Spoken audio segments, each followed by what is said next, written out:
오늘 하나님께서 우리에게 주시는 말씀을 봅니다. 신약성경 고린도후서 4장 16절부터 18절까지의 말씀입니다. 신약성경, 제가 가진 성경은 290면에 있습니다. 고린도후서 4장 16절부터 18절, 앞에 영상을 보셔도 됩니다. 자, 하나님의 말씀을 제가 받들어 읽습니다. 그러므로 우리가 낙심하지 아니하노니 우리의 겉사람은 낡아지나 우리의 속사람은 날로 새로워지도다. 우리가 잠시 받는 환난의 경한 것이 지극히 크고 영원한 영광의 중한 것을 우리에게 이르게 함이니 우리가 주목하는 것은 보이지는 것이 아니요 보이지 않는 것이니 보이는 것은 잠깐이요 보이지 않는 것은 영원함이라. 아멘. 오늘은 우리가 다 잘 아시는 것처럼 어버이 주일입니다. 그런데 여기에 계신 거의 대부분이 다 어버이, 아버지, 어머니, 그렇습니다. 부모에게 효도하라. 십계명에 들어있지요. 이것이 약속 있는 첫 계명이다 라고 하는 것은 너무나 잘 아는 그런 내용입니다. 그런데 우리가 부모고 또 거의 몇 분 외에는 부모님이 외에는 부모님이 다 안 계시고 또 자녀들 뿐이고, 그런데 우리가 부모에게 효도하라 라는 것은 우리 교회에서 좀 일반적이지 않습니다. 그래서 오늘은 부모님께 효도하는 것보다는 우리가 이제 다 나이 드신 분으로서 남은 생애를 어떻게 사는 게 중요한가, 그에 대해서 오늘 하나님의 말씀을 통해서 우리가 은혜를 받고자 하는 것입니다. 사람들은 늙어지기를 원하는 사람들이 거의 없는 것 같아요. 다 젊어지기를 원하고 젊음을 유지하려고 합니다. 동서고금을 막론하고 죽음을 원하는 사람은 거의 없어요. 죽음을 원하는 것은 살기가 너무 힘드니까 차라리 죽는 것이 낫다, 그러는 거지. 그런 말 있지 않습니까? 개똥밭에 굴러도 이승이 낫다, 그런 말이 있어요. 죽기를 원하는 사람은 거의 없습니다. 다 젊음을 유지하고 건강하기를 원하지요. 대표적인 사람이라고 하면 우리가 중국의 그 진나라의 시황제 아닙니까? 진시황제라고 우리가 너무 우리가 잘 알지 않습니까? 그 사람은 죽지 않으려고 불로초를 구하려고 했다고 하지 않습니까? 근데 그 사람은 50도 넘지 못하고 죽어버렸거든요. 이게 참 아이러니하지만, 옛날에는 환갑을 기준으로 노인을 구별을 했습니다. 그래서 옛날에는 60살 됐다 만으로 그러면 참 환갑잔치를 그럴듯하게 했지요. 근데 지금은 수명이 늘어나다 보니까 환갑잔치하면 다 욕을 먹습니다. 무슨 환갑잔치냐. 요즘에는 7순, 8순 그런 잔치를 하는 것 같아요. 의학적으로 그런데 보자면 사람은 언제부터 늙기 시작하냐. 여자는 24살, 남자는 26살, 더 늙어지기 시작합니다. 소위 노화라고 하지요. 그러니까 20대 중반 이상 되면 더 이상 젊어지지 않는다, 그 말이에요. 이제 이것이 현재까지 밝혀지는 의학입니다. 과학이에요. 아무리 발버둥 쳐도 어떻게 해도 더 이상 젊어지지 않는 거예요. 그런데 우리가 어떻게 할 수만 있으면 다른 방법이라도 우리가 젊음을 유지하고 우리가 늙어가는 것을 노화를 조금이라도 늦추려고 부단하게 노력을 하지요. 그래서 건강에 좋다는 기구들, 건강에 좋다는 그런 약들, 건강 기능 식품들 그런 거 있지 않습니까? 이런 것이라면 그냥 몇백만 원어치라도 사려고 그러고 참 그런 분들을 우리가 주변에서 보지 않습니까? 자, 그래서 그만큼 사람이 건강하기를 원하는 거예요. 젊어지기를 원합니다. 어떤 나이 드신 분이 가게 갔는데 그냥 할아버지 하니까 기분이 나빠가지고 나와버렸대요. 더 이상 이게 젊어지게 보이는 것을 원하는 거예요.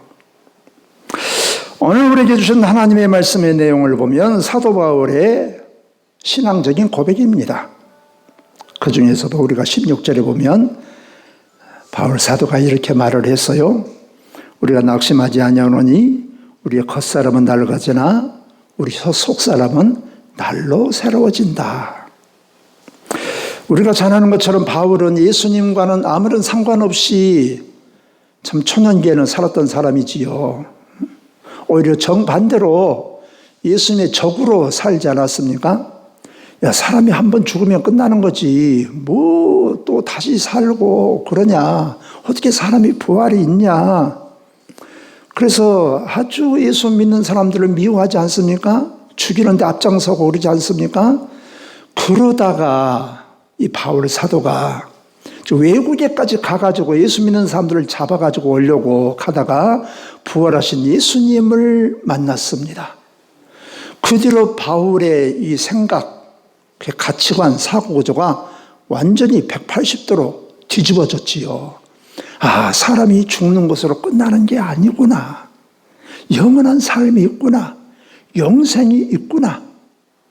우리가 이 육체가 전부가 아니구나 라는 것을 깨닫고 그 사람이 이제는 예수로 말미암아서 영생을 얻고 영생을 바라보면서 영원한 소망을 가지고 살았던 거지요. 그래서 오늘 말씀에서 보면 특별히 이 두 개의 단어가 대조를 이루고 있어요. 그것이 무엇이냐면 겉사람, 또 다른 단어 하나는 속사람 그랬어요. 오늘 16절에 우리의 겉사람은 낡아지나 우리의 속사람은 날로 새로워진다. 자, 그러면 도대체 겉사람은 무엇을 말하고 속사람은 무엇을 말하냐? 라는 거예요. 겉사람은 한마디로 말하자면 눈으로 우리가 보이는 우리의 육체를 말합니다. 우리가 다 지금 서로 간에 우리가 서로를 보고 있지 않습니까? 이게 겉사람이에요. 얼굴과 머리에서부터 발끝까지 옷을 입어서 옷으로 가려진 것을 우리가 볼 수가 없지만 바로 이게 겉사람입니다. 그런데 성경에서는 보면 사람을 두 부분으로 나누기도 하고 세 부분으로 나누기도 해요. 두 부분으로 나누는 것은 영육으로 나눕니다. 보통 영육으로 나누지요. 근데 세 부분으로 나누기도 해요. 그것을 우리가 삼분설이라고도 말하는데 영혼 육으로도 나눕니다.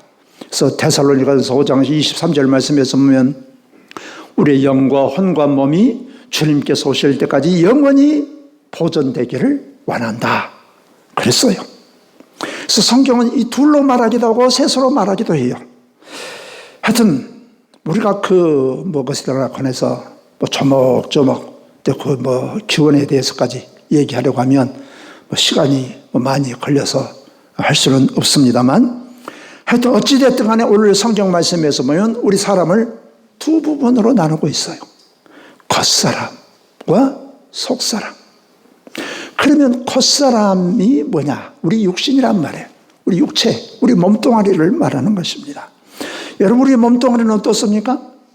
사람이 태어나서 성장하고 늙어서 병들고 죽는 것입니다. 그래서 생로병사라고 하지 않습니까? 우리의 몸뚱아리는 그런 거, 이 세상에 태어났으면 그냥 살다가 때가 되면 늙고 병들어 죽는 것입니다. 그럼 한 줌의 흙으로 그냥 끝나는 거예요. 이것은 누구도 막을 수가 없어요. 누구도 이것에서 벗어날 수도 없어요. 그러나 사람의 모습이, 사람의 본질이 우리 육체뿐이냐, 우리 몸뚱아리뿐이냐, 그게 아니다라는 거죠. 우리 이 세상에 태어나서 잘 먹고 잘 입고 살다가 그냥 그대로 죽으면 모든 것이 끝난다. 죽으면 인생의 모든 것이 다 끝나서 전부다라고 생각하는 사람들을 우리가 무신론자라고 합니다. 하나님이 없다고 믿는 사람들, 소위 또는 불신자, 하나님을 안 믿는 사람들이라고도 해요. 그러니까 하나님을 모르는 사람들은 야, 노세 젊어서 노세 늙어지면 못 늙고 죽어버리면 끝났다 라고 생각하는 게 세상 사람들이에요. 그러니까 이 세상이 살 때 그냥 잘 먹고 잘 입고 잘 살다가 그냥 죽으면 끝난다. 뭐 죽은 다음에 우리가 뭘 아냐? 뭐 죽은 다음에 당신이 봤냐? 뭐 그러는 거지요. 여러분, 죽은 다음에 세상을 우리가 보지 못했습니다. 우리가 알지 못하지요. 이것은 과학으로, 세상의 지식으로 우리가 판단할 수가 없어요. 증명할 수가 없습니다. 과학이라는 것은 객관적인 증거가 필요한 거예요. 객관적으로 증거가 되어야 받아들이는 것이 세상의 학문입니다. 그래서 이것은 과학으로 풀릴 것이 아니라 신앙적인 문제예요. 신앙의 문제, 믿음의 문제란 말이죠. 그러니까 이것을 뭐 과학으로나 우리 인간의 머리로나 인간의 이성으로나 이런 것은 우리가 증명할 수가 없다. 죽은 다음에 세상이 있냐, 영생이 있냐, 영이 있냐, 이것은 어떤 세상의 학문으로 우리가 증거할 수가 없는 것이다. 이것은 믿음의 문제다라는 거예요. 그래서 중세기 아주 유명한 신학자요 철학자였던 안셀무스는 이렇게 말을 했어요. 여러분 잘 들어보세요. 여러분도 이 말을 듣고 그래 맞은 말이야 그런지 아이고 뭔 말이야, 이분이 뭐 이렇게 말을 했어요. 나는 믿는다. 그러므로 나는 이해한다. 하나님을 나는 믿어. 믿고 나니까 내가 그 말이 이해가 돼. 여러분 공감하십니까? 아멘이 나옵니까? 예수님도 똑같은 말씀하셨잖아요. 나사로, 죽은 나사로 살릴 때 그 여동생들이 이미 죽어가지고 4일이나 됐는데 어떻게 해요? 그래서 예수님께서 뭐라고 대답을 하십니까? 내 말이 네가 믿으면 하나님의 영광을 보리라. 그 말이 그 말 아닙니까? 네가 믿으면 알아. 네 머리로 계산하려고 하지 마라. 네 똑똑한 머리가 얼마나 돼. 그래서 유명한 또 호스님 말을 했죠. 유한은 무한을 파악할 수 없다. 여러분 우리는 이 우주에 비하면, 하나님 앞에 비하면 먼지라니까. 먼지. 여러분 우리 아무리 똑똑해도 먼지에 불과해. 그런데 우리가 하나님, 이 무한하신 하나님을 어떻게 알겠냐고. 모르지. 여러분 믿으면 알게 되는 거예요. 몰랐더니 주님의 말씀을 내 이성으로 내 머리로는 받아들이기 어렵지만 아멘으로 내가 받아들였더니 하나님의 말씀에 순종했더니 하나님의 살아계신 증거를 보았네. 아멘. 할렐루야. 아멘. 바로 그런 것입니다. 그래서 여러분 믿으면 우리의 이성을 초월하는 거예요. 성경에도 그렇지 않았습니까? 하나님은 하늘에 계시고 너희는 땅에 있는데 하나님의 생각과 너희 생각은 다르다 말씀하신 거예요, 여러분. 그런데 그러면서도 자꾸 얄팍한 아주 좁디좁은 아주 우물한 개구리가 이 세상을 알려고 하니까 이게 안 되는 거예요, 여러분. 어찌됐든 간에 겉사람은 육신, 우리 육체를 말하는 것입니다. 여러분 우리가 살아가는 동안에 그야말로 속된 말로 9988 이라는 말이 있지 않습니까? 우리가 건강하게 우리가 살면 참 감사한 일이지요. 그래서 하워드 클라인벨이라는 사람이 전인 건강이라는 책을 썼어요. 전인 건강. 이 전인 건강이라는 분은 우리 사람이 그분이 여러 가지 아주 종합적으로 건강해야 된다. 그런 얘기를 했어요. 육체만 건강한 게 아니라 우리 영성도 신앙도 건강해, 우리 믿음도 쉽게 말하면 건강해야 되고, 또 사람과의 관계도 건강해야 되고, 사람과의 관계, 환경적인 것, 그래서 7가지 관계 속에서 우리가 건강하고 풍성한 삶을 살아야 된다. 그런 말을 했습니다. 자, 어찌됐든 간에 성경은 우리에게 말씀합니다. 우리 아무리 우리가 9988, 100년, 120년 시대에 150살, 동방사기가 1000몇백 년을 살았네, 무드셀러가 960 몇 세를 살았네 해도 여러분, 우리의 육체는 여러분 살다가 언젠가는 끝난다. 유한한 존재다라는 거예요. 오늘 성경에서 말씀하고 있습니다. 우리 겉사람은 시간이 가면, 세월이 가면 점점 약해지고 연약해지고 노약해지고 낡아지고 결국은 죽어가는 것이다. 그러나 그 중에서도 우리에게 희망이 있는데 무엇이냐? 우리의 속사람은 날로 새롭도다. 그럼 도대체 속사람은 무엇을 말하냐라는 거예요. 속사람이라고 하는 것은 사람은 육체뿐만 아니라 사람은 영적인 존재다라는 거예요. 사람을 아까 제가 2구분 또는 3구분으로 나눈다고 하지 않았습니까? 영과 육으로 나눕니다. 2부분으로 나눈 것은 우리 육체와 정신과 영을 그냥 영혼이라고 그냥 합쳐버린 거예요. 3구분으로 나눈 것은 영혼, 육으로 나누는 것입니다. 우리 육체가 있고 우리의 정신이 있고 우리 혼적인 요소가 있고, 그래서 우리가 지정의가 있다라는 거죠. 영은 하나님께로부터 우리가 오는 것이 바로 있다라는 거예요. 제가 그것을 또 설명하려고 하면 시간이 깁니다만, 어찌됐든 간에 영적인 것은 우리의 눈으로는 보이지 않아요. 우리의 육체는 다 보지 않습니까? 제가 여러분을 보고 여러분들이 저를 보고 서로를 우리가 보고 잘 아는 것처럼 육체는 눈으로 다 보입니다. 그러나 영적인 것은 우리의 육체로서는, 육신의 눈으로서는 볼 수가 없어요. 그러나 우리가 이 육체로 보는, 육신으로 보는 이 세상 모든 것은 세상이 변하면 다 변하고 결국은 없어진다 라고 우리에게 가르쳐주고 있습니다. 그러나 영적인 것은 영원하다. 하나님은 영이라고 말씀하지 않습니까? 예수님께서 요한복음 4장에서 보면 수가성 우물가에서 한 여자와 만나서 얘기하는 중에 예수님께서 이제 여자가 묻지요. 우리는 그리심산에서 예배드려야 되고 당신들은 예루살렘에서 예배드려야 된다고 그러는데 우리가 어디서 예배를 드려야 맞습니까? 했더니 예수님께서 뭐라고 대답하십니까? 하나님은 영이시니, 하나님은 영이다 이거예요. 하나님은 영이시니 예배하는 자가 영과 성령의 감동하심과 진리로 예배해라 말씀하세요.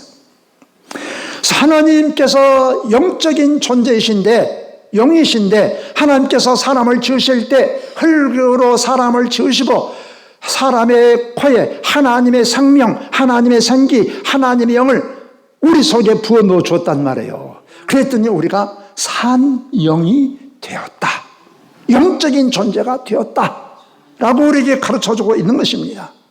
그래서 우리는 이 몸뚱아리, 육체만 있는 것이 아니라 우리는 영적인 존재다라는 거예요. 그래서 우리 영적인 존재는 하나님으로부터 왔습니다. 그래서 우리는 하나님과 항상 우리가 연결돼야 돼요. 붙어 있어야 됩니다. 그렇지 않으면 죽는 거예요. 그래서 요한복음 15장에서 예수님께서 포도나무 비유를 통해서 우리에게 가르쳐 주지 않습니까? 가지는 나무에 붙어 있어야 된다. 붙어 있어야 산다. 떨어지면 그때부터 말라 죽는다. 바로 우리도 가지와 같다. 우리가 하나님께 붙어 있어야 된다. 붙어 있지 않으면 우리는 죽는다. 독립선언하면 그때부터 우리는 죽는다 이거예요, 여러분. 그러면서 예수님께서 니고데모에게 말씀하지 않습니까? 물과 성령으로 거듭나야 된다. 하나님은 영이신데 성령께서 영이시거든요. 하나님의 영, 그리스도의 영. 그래서 물과 성령으로 거듭나야 하나님의 나라를 보고 하나님의 나라를 들어간다. 말씀하는 거예요. 여러분, 우리의 육체가 숨쉬지 않고 먹지 않으면 얼마나 삽니까? 10분이나 살까요? 20분도 못 살고 숨 안 쉬면 그냥 죽지요. 먹어야 살고 그러는 거지요. 이 세상 사는 날 동안 우리의 몸이 건강해야지요. 우리 몸이 불편하고 아프고 힘들고 병들고 그러면 얼마나 참 고통스럽지 않습니까? 그래서 우리가 육체의 건강을 위해서 우리가 좋은 음식, 건강에 좋은 음식을 먹어야 되고 적당하게 운동도 해야 되고 또 우리가 쉬기도 해야 되고 또 마음이 편안해야 되고 우리가 그런 것 아닙니까? 우리가 그래야 그나마 우리 몸이 건강하단 말이에요. 설령 그런다고 할지라도 여러분 결국에는 100년, 200년, 300년을 사냐? 안 된다 이거지요. 그래서 예수 믿는 우리에게 가장 중요한 것은 뭐냐? 바로 영이라는 거예요. 영은 하나님과 관계가 하나님께 붙어 있어야 된다. 하나님 안에, 예수님이 우리 안에 있어야 된다 그 말이에요. 그래서 오늘 성경에서 우리에게 사도 바울이 가르쳐주고 있는 것입니다. 눈에 보이는 이 세상, 이 육체는 잠깐이다. 잠깐, 영원이라고 하는 시간도 아니죠. 영원은 무한한 것에 보면 100년, 1000년은 밤의 한 점에 불과하다라고 가르쳐주고 있어요. 그래서 우리 육체가 낡아지면 우리가 그냥 풀이 죽고 무슨 인생에 무슨 재미가 있냐라고 생각할 게 아니라 우리 진짜는 뭐냐? 우리 영이 진짜단 말이에요. 영이 영원히 산다라는 거예요. 그래서 우리의 영이 날로 새로워지면 우리는 그야말로 영원한 삶, 영광스러운 삶을 바라보면서 우리는 더 기뻐한다 말씀하고 있는 것입니다. 그래서 우리는 그야말로 정말로 중요한 게 뭐냐? 정말로 우리가 관심을 가지고 우리가 살아야 될 것이 뭐냐? 우리가 이 땅에 살아가는 동안에 우리가 몸도 건강하셔야 됩니다. 몸이 병들면, 아프면, 고통스러우면 힘드시잖아요. 그러나 더 중요한 것은 우리의 속사람의 건강이 더 중요하다.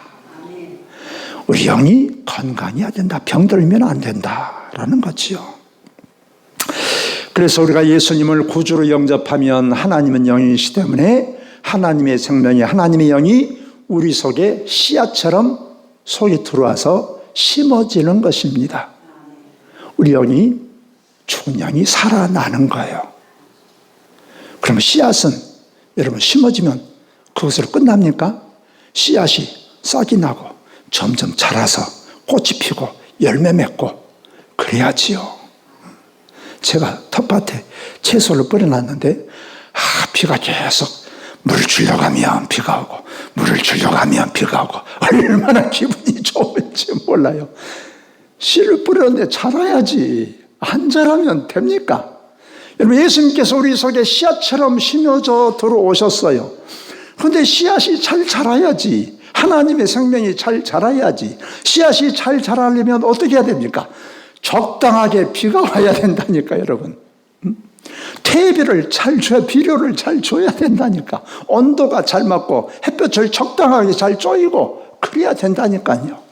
이런 것처럼 우리의 영이 잘 자라려면 조건이 잘 맞아야 돼요. 어떻게 해야 되는 것입니까? 우리는 하나님께 붙어 있어야 된다. 붙어 있다고 하는 것이 무슨 말씀입니까? 예수님께서 요한복음 15장에서 말씀하지 않습니까? 포도나무 비유를 통해서 너희가 내 안에 거하고 내 말이 너희 안에 거하면. 예수님의 말씀이에요. 하나님의 말씀을 읽고 듣고 묵상하고 하나님의 말씀. 예수님께서 오병이어의 놀라운 이적을 보이신 다음에 그렇지 않습니까? 내 말이 영이요 생명이다. 말씀. 하나님의 말씀이 진짜 영이에요. 생명이에요. 영원한 말씀입니다. 그래서 우리는 하나님의 말씀을 읽고 듣고 묵상하고 어떤 사람이 복이 있냐? 하나님의 율법을 읽고 듣고 주야로 묵상하는 사람이 복이 있다. 할렐루야. 말씀하셨어요. 여러분. 그러니까 하나님께 붙어 있다라고 하는 것은 무슨 말씀입니까? 하나님의 말씀을 읽고 듣고 묵상한다는 무슨 말씀입니까? 먼저는 이것이 존재돼야 돼요. 하나님의 말씀을 받고 하나님의 말씀에 붙어서 하나님의 말씀대로 살려가면 내 생각, 내 경험, 내 지식, 내 사상을 내려놔야 되는 거예요. 내 생각으로 가득 차 있는데, 여러분, 내 사상으로 가득 차 있는데 하나님의 말씀이 내 속에 들어오겠습니까? 안 들어와요. 배부른 사람은 아무리 맛있는 것을 주어도 먹고 싶은 생각이 없다니까 들어갈 자리가 없어요. 내 생각으로 가득 차 있으면 여러분 아무리 어떤 말을 들어도 그것은 그냥 그야말로 우의독경이 되는 거예요. 석유의 경력기가 되는 것입니다. 여러분. 내 생각을 내려놓고 하나님의 말씀을 받아들여야 되는 것입니다. 그래서 오늘 제가 주보에 써놨어요. 뭐라고 칼럼에 써놓은 줄 아십니까? 칼럼의 제목이 무엇인 줄 아십니까, 여러분? 성경 하나님의 말씀을 읽으십시오. 그렇게 하지 않았어요. 먹으십시오. 먹어. 생명의 양식이니까 먹어야 돼. 받아들여야 된단 말이에요. 내 생각을 내려놓고 하나님의 말씀을 받아들여야 돼. 그럼 첫째는 내려놔야 된다니까. 내려놓지 않고는 받아들일 수가 없어요. 그리고 하나님께 붙어 있다라고 하는 말은 무슨 말입니까? 우리가 성령으로 호흡하고 기도하는 거예요. 하나님께 나아가는 것입니다. 우리 하나님께 우리는 얼마나 가까이 나가고 계십니까? 하나님께 얼마나 우리가 기도하고 계십니까? 엄격하게 말하면 기도는 여러분 내 소원을 다 내고 내 욕심을 하나님께 내 욕구를 다 필요한 것을 다 원하는 것을 다 말해가지고 하나님께 내가 얻어내는 게 아니에요. 여러분 잘 한번 이제 들어보세요. 여러분 내가 원하는 것하고 필요한 것하고는 달라요. 응? 내가 원하는 것은 내가 이 세상을 다 가지는 것은 내가 원하는 거야. 그러나 필요한 것은 일용할 양식이에요. 그러지 않습니까? 그러나 하나님은 내가 원하는 것을 주실까요? 내게 필요한 것을 주실까요? 내가 원하는 것을 달라고 하는 것은 욕심이에요, 욕심. 이건 하나님께 사실은 잘못된 거예요. 하나님의 뜻대로 기도하는 것이 하나님은 우리의 필요에 응답하시는 거예요.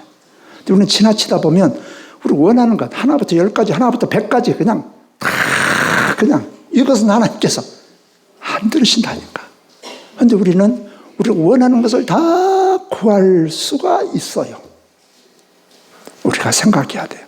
정말로 내게 필요한 것이 어떤 것인지. 여러분 성경상 우리에게 어찌됐든 간에 말씀하고 있습니다. 그러나 하나님께서 우리에게 원하는 것을 주실 수도 있지. 어찌됐든 간에 우리 하나님께 자꾸 가까이 나가야 돼요. 하나님께 붙어 있어야 돼요. 우리 전라도 말로 그것을 뭐라고 한 줄 아십니까? 뽀짝거려야 돼. 뽀짝거린단 말을 아십니까? 자꾸 하나님께 자꾸 가까이 해야지. 여러분 내게 유익이 되는 사람은 자꾸 가까이 하려고 그러잖아요. 내게 손해가 되면 자꾸 멀리 하려고 그러잖아요. 우리의 생명 되신 하나님, 만복의 주가 되신 하나님을 자꾸 가까이 해야지. 누구를 가까이 하십니까? 그것이 바로 여러 가지 있지만 기도하는 것이란 말이에요. 하나님은 어떤 사람을 가까이 하십니까? 어떤 사람을 찾으십니까? 예배하는 사람을 찾으시는 거예요. 우리 예배를 소중하게 여겨야 됩니다. 예배를 잘 드려야 돼요. 예배는 어떻게 드려야 된다고요? 성령의 감동하심 따라 내가 진실된 마음으로 예배해야 된다. 이것입니다. 여러분, 성경에서 보면 아브라함을 우리가 믿음의 조상이다 라고 하지 않습니까? 아브라함을 하나님께서 75세에 불렀어요. 그때 하나님께서 아브라함을 부르실 때 그야말로 본토와 친척과 아비집을 떠났어요. 본토와 친척과 아비집을 떠나서 그야말로 알지 못하는 그런 곳에 가서 산다고 하는 것은 정말 큰 결단이 아니면 할 수 없는 일입니다. 대단한 결단이에요. 그러나 그런 아브라함이었지만 아브라함이 몇 번 신앙적으로 넘어지지 않습니까? 곳에 살다가 기근이 들어서 먹을 것이 점점 떨어지니까 약속의 땅을 떠나서 남쪽으로 하다가 애굽까지 가버리지 않습니까? 애굽까지 가서 보니까 먹을 것은 생겼는데 자기 아내를 보니까 이거 자기 아내를 뺏길 것 같고 말이에요. 그러니까 거짓말하지 않습니까? 자기 아내를 자기 누이라고. 그래서 자기 아내를 뺏겨버리잖아요. 믿음에서 넘어진 거예요, 이게. 또 하나님의 약속을 기다리다가 지쳐가지고 10년 동안도 하나님께서 약속을 이루어지지 않으니까 아들을 주시지 않으니까 자기 아내하고 의논해가지고 자기 하녀에게 가서 하녀를 통해서 아들을 낳지 않습니까? 그 아들이 이스마엘이에요. 그 이스마엘을 낳고 후유증이 얼마나 계속되고 힘들지 않습니까? 자, 이렇게 믿음의 조상이라고 하는 아브라함도 계속해서 넘어질 때가 있었어요. 그러나 아브라함은 나이가 들면 들수록 하나님을 섬기는 연륜이 길어지면 길어질수록 쌓이면 쌓일수록 더 하나님께 가까이 나아갔습니다. 하나님을 더 의지했어요. 더 믿음으로 살았습니다. 아브라함은 100살이 넘어도 은퇴하지 않았어요. 그가 117살쯤 되었을 때 이삭을 바칠 때가 이삭이 한 17살쯤 되었을 것이다. 학자들은 그렇게 추측하지 않습니까?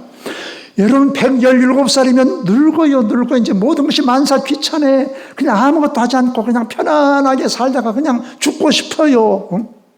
그런데 그때의 아브라함이 하나님의 그 명령에 의해서 자기 아들 이삭을 하나님께 번제로 드리지 않습니까?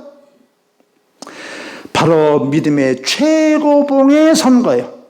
117살에 신앙생활한 지 40년이 넘어서야 점점 하나님을 가까이 함으로 말미암아서 그는 점점 그의 육신은 낡아졌어요. 그의 겉사람은 점점 낡아졌어요. 그러나 그의 영은 속사람은 점점 새로워진 것입니다. 그래서 저는 117살에 그는 그야말로 믿음의 최정상에 선 거예요. 여러분, 야곱도 마찬가지입니다. 야곱 어떤 사람입니까? 그 야곱 그 정상이 아니잖아요. 야곱 남의 등이나 치고 말이죠. 자기 형 등치고 자기 아버지 속이고 자기 외삼촌도 속이고 할 수는 없으면 자기 있어 다 챙기려고 온갖 수단 방법을 다 한 것이 야곱이에요. 그래서 그가 부자가 되기도 했습니다. 그러나 야곱이 점점 살아가면서 여러 가지 억울한 일도 또 생기기도 하고 환난을 당하기도 하고 그러면서 자기의 모든 것들 다 하나하나 내려놔요. 자기의 생각, 자기의 욕심들. 그리고 야곱이 나중에 자기 아들 베냐민을 보내면서 뭐라고 합니까? 내가 이르면 이르리로다. 이제 모든 것 다 손 벌리고 하나님 앞에 그야말로 두 손 든 거예요. 하나님 앞에 항복한 거예요. 오직 하나님만을 의지한 거예요. 이런 사람이 됐어요. 그리고 아브라함이 그가 죽을 때에 147세에 죽었는데 그럼 147세가 됐으면 이제 눈이 멀었어요. 정말 그의 겉사람은 낡아졌습니다. 그러나 하나님과의 관계는 점점 새로워졌어요. 그래서 그는 12 아들을 하나님의 뜻대로 기도했어요. 축복했어요. 그야말로 시작은 정말로 어설프고 야비하고 치사하고 간사하고 그랬지만, 그러나 그는 나이가 들면 들수록 그의 속사람은 새로워진 것입니다. 그러나 여러분, 반대로 우리가 잘 아는 또 엘리 제사장이 있어요. 사무엘 시대에 그 엘리 제사장. 엘리 제사장은 그야말로 우리식으로 말하자면 모태신앙입니다. 왜 그러냐? 제사장은 세습제거든요.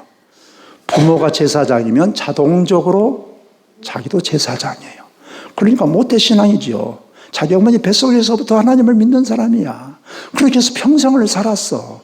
그러니까 얼마나 신앙이 좋겠어요. 그가 죽을 때 아마 80이 넘었을 거야, 아마. 그러니까 그는 태어날 때부터, 태어나기 전부터 어머니 뱃속에서부터 신앙생활을 해가지고 평생을 신앙생활을 했어. 그런데 그는 나이가 들면 들수록, 세월이 가면 갈수록, 연륜이 쌓이면 쌓일수록 그의 신앙은 내리막길을 걸어버렸다니까, 여러분. 그는 겉사람 육체만 낡아지는 것이 아니라 속사람도 낡아져 버렸어요. 그래서 사무엘 3장 3절 2절에 보면 엘리의 눈이 점점 어두워가서 잘 보지 못하는 그때에, 물론 그것은 육체의 눈이 어두운 것도 얘기하지만, 그러나 다른 한편으로는 영적으로도 그런 상징적인 의미가 있어요. 그런 늙어간데 하나님과 교제가 끊어져 버렸다니까. 왜 하나님의 음성을 자기가 못 듣고 사무엘이 듣습니까? 그러는 거예요. 그래서 결국 그럼 그야말로 자기 가정 대가 완전히 끊어져 버리잖아요. 하나님으로부터 버림받지 않습니까? 그런 자기 부모 때부터 신앙생활을 제대로 한, 그야말로 신앙적으로 말하자면 금수저라니까, 금수저, 여러분. 그런데 평생 하나님을 섬기며 살았다니까요. 근데 시간이 가면 갈수록 그의 신앙이 내리막길을 걸어버렸다니까. 그래서 결국 망하고 만 거예요. 여러분, 속사람이 새로워지면 성령이 감동받아서 살게 되니까, 그러면 성령이 감동받아서 살아가면 성령의 감동 따라서 우리가 성령의 열매를 맺게 되는 거지요. 하나님의 마음, 예수님의 인격을 닮아가게 되는 거지요. 이것이 겉으로 드러나는 바로 내가 속사람이 새로워지는 것인가를 증명하는 것입니다. 이 오평선이라는 사람이 이런 책을 썼어요. 그대 늙어가는 것이 아니라 익어가는 것이다. 늙어가는 것이 아니라 익어가는 것이다. 열매를 빗대서 하는 말이에요. 그래서 이분이 그 책에서 여러 가지 말을 했는데, 제가 2가지만, 그지 꼭 신앙적인 책은 아닙니다. 이런 말을 했어요. 마디 없이 곧게 자란 어른은 없다. 그러죠. 우리가 참 이런 의미에서 참 우리 어른들은 공경을 받아야 된다, 저는 그런 생각을 하는데, 우리가 60년, 70년, 80년, 90년 살면서 편안하게 아무런 문제 없이 어른이 된 사람이 누가 있습니까? 늙은 사람이 누가 있습니까? 70년, 80년, 90년 오래 살면 오래 살았을수록 그만큼 고난들이 많아요. 아픔들이 많습니다. 그렇지 않습니까? 오래 살았다는 것 자체가 수많은 고난과 아픔을 경험했다라는 거예요. 그래서 그 말이 마디 없이 곧게 자란 어른은 없다는 말이 그 말이에요. 그런 의미에서 우리가 아픔과 고통을 통해서 우리가 무엇을 깨닫습니까? 내 마음대로 되지 않는 것을 통해서 우리가 무엇을 깨닫습니까? 더 겸손해지는 거예요. 더 마음이 너그럽게 되어지는 거예요. 근데 늙을수록 그냥 꼬장꼬장 하면 어떻습니까? 그런 사람 그런 어른 좋습니까? 늙어갈수록 그냥 모든 말 다 들어가죠. 꼬장꼬장 그냥 간섭하고 시어머니 노릇하며 좋습니까? 안 좋은 거예요, 여러분. 좀 걸으려니 하고 좀 마음을 좀 너그럽게 그래야 되는 거죠. 그러면서 그 사람이 말합니다. 나이를 먹을수록 실한 열매가 되어 간다. 이 말 바로 늙어가는 것이 아니라 익어간다. 여러분, 효소 담가놓으면 그 시간이 오래될수록 효소가 뭐 좋아진다고 그러잖아요. 이런 것처럼 과일이 오래가면 썩어버리는 것이 아니라 익어가는 과일이 좋지. 나이가 늙으니까 참 저 사람 아주 겉멋을 쓰면 더 늘라고, 더 괴팍하고, 더 강팍하고, 더 자기밖에 모르고, 더 그냥 꽉 쥐고, 더 욕심이나 부리고, 그러는 게 아니라, 여러분, 더 너그럽고, 손을 벌려서 다독거리고 다른 사람들을 위로하고, 격려하고, 쓰다듬고, 이런 사람, 이런 게 익어간다. 그 말이에요. 바로 성령의 열매가 바로 그런 것입니다. 바로 이것이 바로 우리의 속사람이 날로 새로워지는 것입니다. 여러분, 바울은 육체 질병이 있었어요. 학자들은 두 가지를 말합니다. 하나는 간질이 있어요. 간질병. 이런 간질병. 지금은 뭐 낫기도 한다고 합니다만 하여튼 간질병, 어려운 힘든 그런 거잖아요. 어디서 그냥 거꾸러져가지고 그냥 몸이 뒤틀고 그냥 그러니까. 그리고 눈병이 있었다고 그래요. 나이가 드니까 성경에서도 그랬어요. 자기가 눈이 안 보인다. 그래서 자기는 나중에 글을 못 썼습니다. 눈이 안 보이니까. 그래서 자기가 불러주면 대피를 했어요. 대피를. 우리 옛날에 그렇지 않습니까? 부모들이 자식들의 편지 쓰려면 야, 다른 자식 불러다가 내가 불러준 대로 써라니 해가지고 편지 쓴단 말이죠. 바울이 그랬어요. 그래서 바울이 하나님께 3번씩이나 기도하지 않습니까? 아마 눈이 안 좋아서 아마 늙어가지고 그런 기도를 했을 것 같지는 않아요. 내 병을 고쳐주십시오. 도저히 안 됩니다. 하나님께서 그 기도를 안 들어주셨잖아요. 내 은혜가 내게 족하다. 네가 약한 데서 오히려 강해진다. 약하니까 네가 더 하나님을 의지하게 되고, 그러니까 네가 더 하나님의 인격적으로 신앙적으로 네가 더 하나님 앞에 바로 선다 말씀하지 않았습니까? 여러분, 그는 육체적으로는 육신적으로는 그야말로 보잘것이 없어요. 그가 병들었지요. 감옥에 갇혀있지요. 그야말로 괴롭고 힘들고, 그는 세상적으로 보면 실패한 인생입니다. 그럼에도 불구하고 오늘 뭐라고 고백하고 있습니까?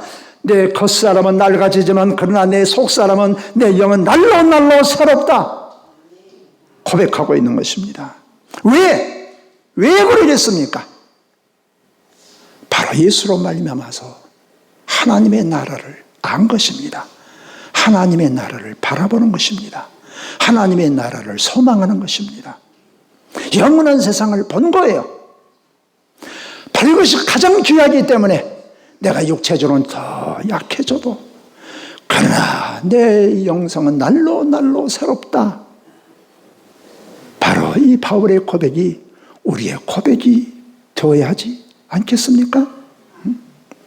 나이가 들수록 그래서 과일이 그냥 팍 썩어버리는 것이 아니라 점점 익어가는 것처럼 우리가 인격적으로나 신앙적으로 점점 더 성숙해져 가고 더 하나님의 사람으로 우리가 살아가다가 주님 앞에서는 복된 성도들이 되시기를 주의 이름으로 축원합니다. 살아계신 우리 아버지 하나님, 주님께서 저희들을 사랑하셔서 하나님의 사랑하는 자녀들로 살아가게 하시고 주님 의지하며 오늘 시간까지 믿음으로 살게 하여 주셔서 감사합니다. 주님, 저희들이 건강하기를 원하지만 그러나 세월을 이기는 장사가 없다고 우리의 육신은 점점 낡아지고 연약해질 수밖에 없습니다.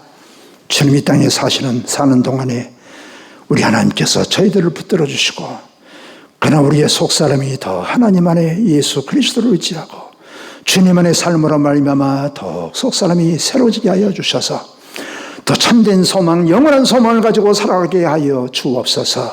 예수님 이름으로 기도하옵나이다. 아멘.